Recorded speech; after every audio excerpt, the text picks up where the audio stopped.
Welcome to Welling for your spiritual well-being and your ministry overflowing. In vain or not in vain, that is our focus. The use of our life in earthly effort for eternal effect, so that at the end of the life that we have been given, we can actually say we lived a life not in vain. The Apostle Paul gives us the secret to it at the end of his resurrection passage. He says, "Therefore, my brothers, be steadfast, immovable, always abounding in the work of the Lord, knowing that your labor in the Lord is not in vain." That's the kind of life I want to live, and I invite you to live. That short verse divides into two. In sophisticated grammar, they call it a couple of predicate adjectives and a couple of attributive participles, but let me make it much more memorable through a couple of idioms. Idioms are basically informal language where the meaning comes from usage, and they're reasonably clear. The first one in this episode, I'm borrowing from a card game, the card game of poker. The not in vain life comes from the idiom of being all in, being all in. This is be steadfast, immovable. Now, I've not played poker. It's a worldwide pastime. They say that there comes a time when a player has to commit his entire hand to the play. That means you're all in. To be all in means you're staking your life, your game, your victory, fully without hesitation, without any reservation into that play, not halfway. Be all in, my beloved brothers and sisters, without reservation about the resurrection, because that's the Lord's work for you. Be steadfast. I want you to be firm in your conviction. With all the possible objections to it, there should not be internal vacillation about it.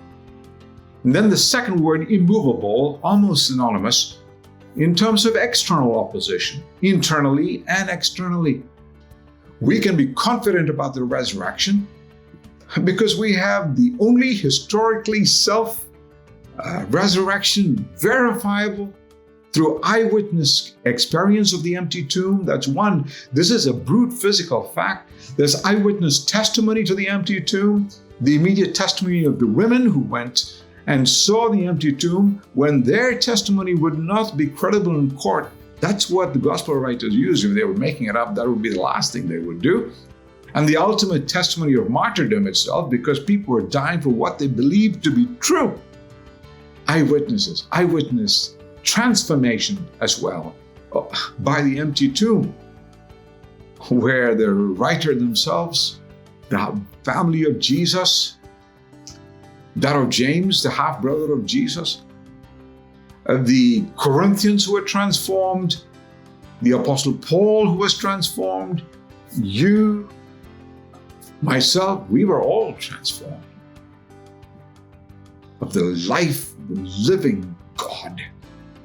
You know, one of my best evangelism openers is when people talk about their gods, their prophets, their gurus. I simply ask, is your guru alive? Is your prophet alive? Is your God alive? And they often say, no, and I simply leave them with, why would I follow a prophet who's not alive? Why would I believe in a God who's not alive? Why would I pray to a guru that is not alive? Be immovable. Externally, there are lots of opposition against this only reality which defines the nature of the afterlife, but not only defines the afterlife, it makes it certain. Otherwise, everything will be poof, will be in vain.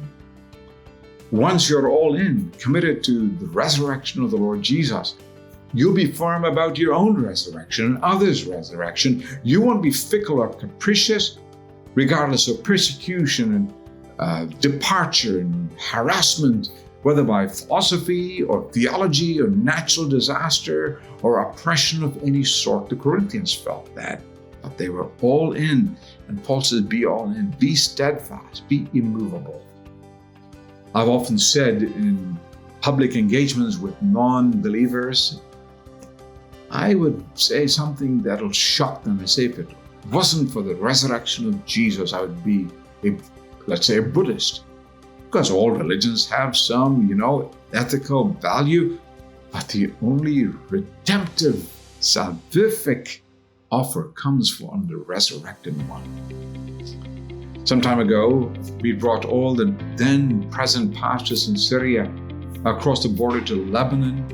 A couple of dozen of them. Most had moved in a 5 million exodus from that horrifically sad nation for a civil war, which has gone on for about a decade at this time. Oh, they came. They felt protected with their spouses and their families. They were so thankful they didn't have to hear the bombs in the air even as they slept.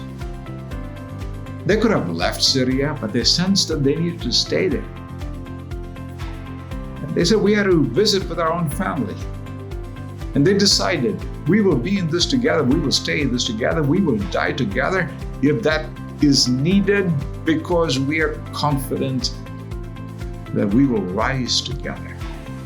That was internal fortitude generated by an eternal certitude. Be all in. My beloved brothers and sisters, nobody can take it away.